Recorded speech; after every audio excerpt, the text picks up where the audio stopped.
unfolding in the fall and taking drastic but necessary steps to reduce the fiscal year '09 budget. As forecasted, the governor cut local aid, but by being proactive, you saved employees' jobs and citizens from losing vital services. Not all communities were as fortunate. Your efforts should be applauded. Members of North Reading United for Education have attended every Board of Selectmen meeting and nearly every school committee meeting this year, either in person or by watching cable TV. We've asked questions, made suggestions, given input, we have challenged you, and we've worked cooperatively by communicating about issues we face as a community. And we've asked citizens to engage in the dialogue as witnessed tonight and to offer solutions. Stand for Children is mobilized and focused on 4 specific legislative asks critical to the long-term success of municipalities like North Reading. Our 4 asks are: 1, for additional Chapter 78 that prevents teacher layoffs and program cuts. 2, smart savings on health benefits by giving municipal leaders flexibility and control over healthcare options. 3, local revenue options like the meal and hotel tax to help communities sustain services. And 4, federal stimulus money to protect kids now by getting 163 communities, including North Reading, to foundation level, and laying the groundwork for funding and reforms once the economy recovers. We're in uncharted waters with the severity of the economic crisis. Nobody in this room or in this community is immune. Nearly everyone has been impacted by the loss of a home, salary, bonus, expense account, commission, 401k or profit sharing match, tuition reimbursement, layoffs of colleagues, and increases in healthcare premiums. Employees everywhere are being asked to take unpaid vacations and time off. The Board of Selectmen and School Committee have suggested that all North Reading employees, including teachers and school personnel, agree to a wage freeze. This request is not unlike those being sought in nearly every community across the Commonwealth.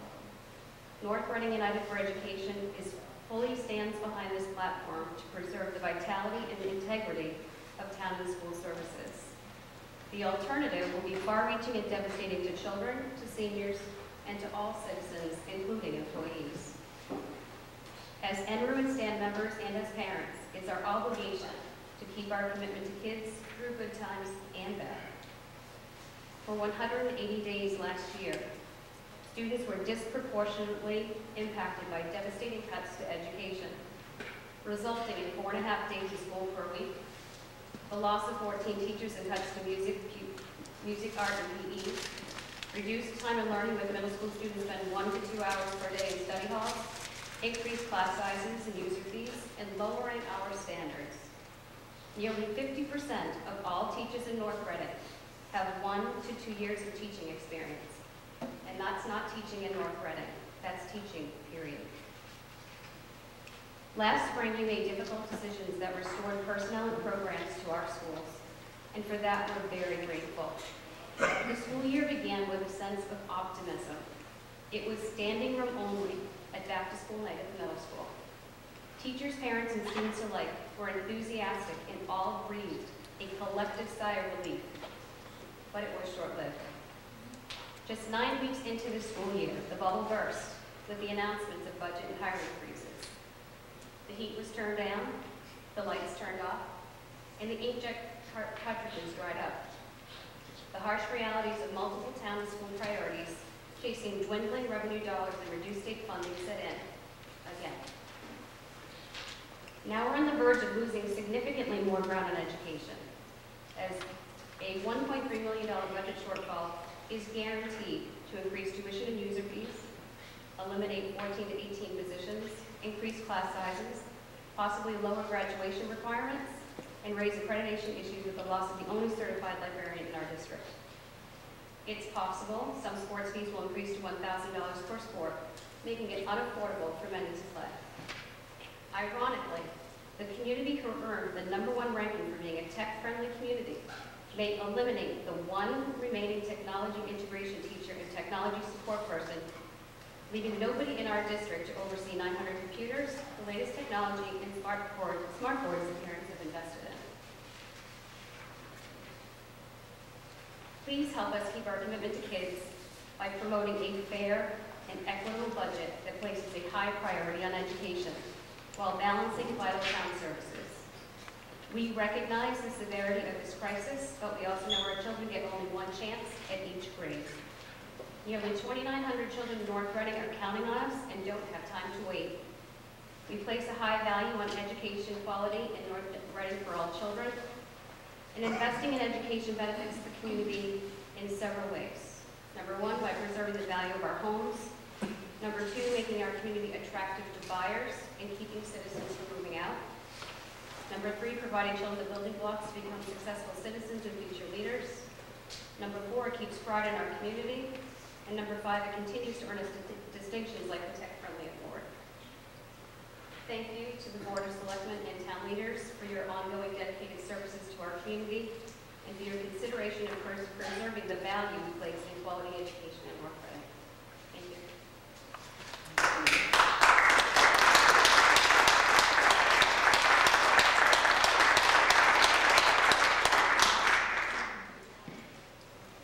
Anyone else? Yes, Mr. Jim, a couple follow-up questions. Last week the government announced the GDP is experiencing significant contraction. I mean, they were estimating like 3.5%. It actually was like 6.25%, maybe 6.4%. First quarter looking at contraction again. I guess my question to the board is, beyond the salaries, all the other costs that we have in the town, all the invoice costs and the contracts that we have for services beyond salaries, are we trying to renegotiate every single one of those contracts to see if we can get better pricing? Because, not only is the GDP contracting, but the GDP price index, which is a measure of what the cost of goods and services are in the country, that's declining significantly. Just a couple of years ago, it was like around 3%. It's actually working its way down towards 0%. So, that says that goods and services, the prices of goods and services are declining. So I would just ask that, maybe we take a look at every single contract that we have for people to provide service and products and materials to the town. We don't think about trying to renegotiate those and see if we can get a better price. Just a suggestion. Thank you. Anyone else? Seeing there's no more questions regarding the status of the budget, let's go on to the warrant articles. So we're going to start with the special town meeting. Just as a summary regarding free cash before we move on.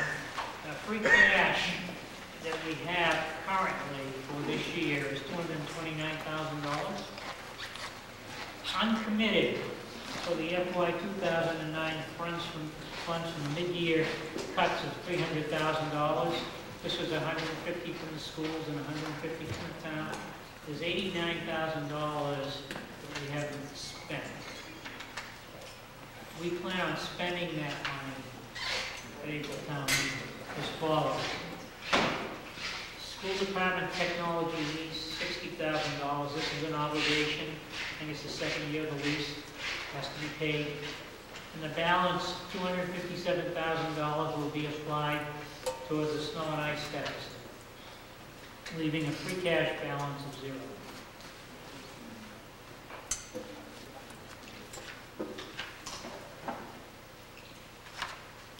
So in a special town meeting, we're having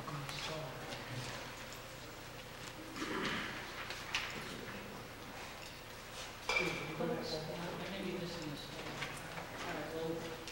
I'll go back. What? Go back to. There you go.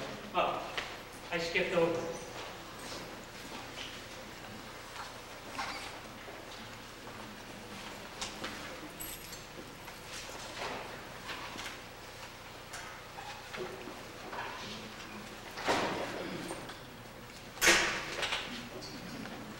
Now, the special town meeting articles.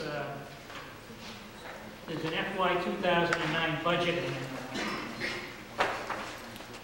This is to move some funds from various line items. For those that don't know it, in the town budget, every line item that's in your warrant, in the omnibus article, specifies an amount, and we can arbitrarily move that money from one line item to another. School department can do that. So these adjustments for 2009 are aimed at making budget adjustments as required to maintain our balanced budget through the end of the year. Any questions on what would be Article 1? I haven't gone into the details, Greg. I can go through it briefly. You want to come up here and do that?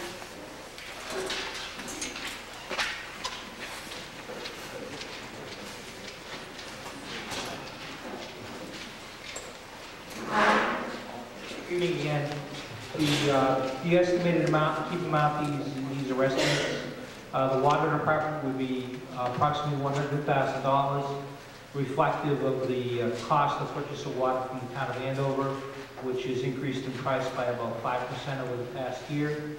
An unbudgeted increase in the cost of water treatment chemicals, and then also reflective of the fact that one of the employees in the water department has exercised their longevity increase, which was not included in the budget. The other items that are contemplated as part of the budget transfer at this time would be transfer of funds to town council budget to cover increased legal costs, particularly on the labor side that we've experienced at this time. There's no estimate available in terms of what that amount will be. We certainly will have that amount as we get closer to the town meeting, but we do know that we will need funds. Transferring monies from the information technology salary account to the information technology expense account. You will recall at town meeting in April, we did vote a sum of $25,000 for a new position in the IT department. We did not hire a person. We're going through a number of important initiatives in that department, and we will be looking to transfer those monies to IT professional services to allow the IT director the ability to bring in some additional expertise.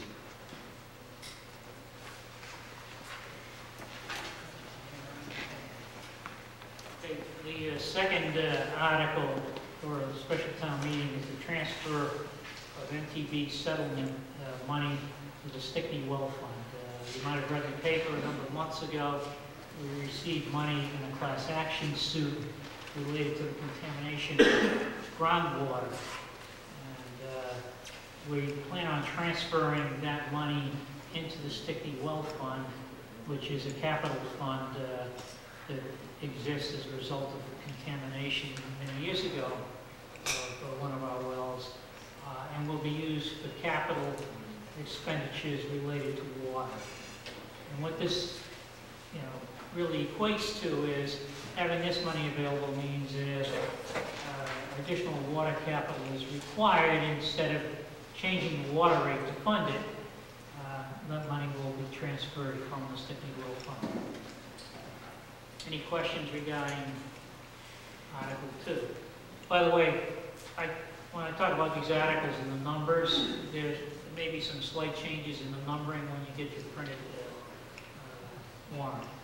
Mr. Chairman, you might want to mention that those funds are somewhat restricted as a result of the judgment that they ought to be used for strictly infrastructure, not general operating. Right. Those funds are restricted to capital expenditures related to water. Mrs. Bailey. Yes, before you go further, I just asked two questions regarding the article number 1 is listed on the slide.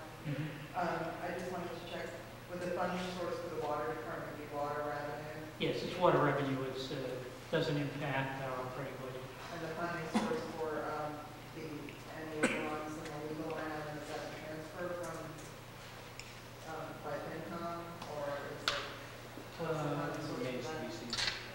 That remains to be seen. Okay. Oh, thank you. Okay. Can I answer the question? Any Yes. questions regarding Article 2? Article 3 is just some prior year's bills. These are bills that came in late for FY 2008, and we're obligated to pay them. I don't think they amount to very much. $540. Questions regarding Article 3?